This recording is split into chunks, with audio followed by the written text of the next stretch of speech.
Hey y'all, welcome back to my channel.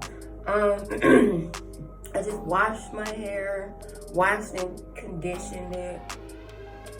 So I'm trying to figure out now what I want to do to it because I need like a little protective style or something. So I have some old like faux locks that I have. They this brand that I have, Bobby Boss.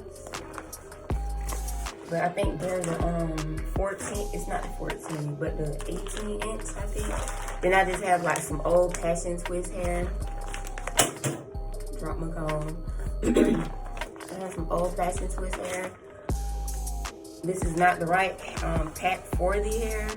I forgot what kind of hair it is.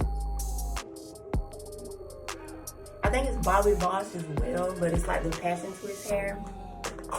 So yeah, I think I might just do like a little faux lock bob since I already had like the 36 inch. Because I really don't care for my parts being neat.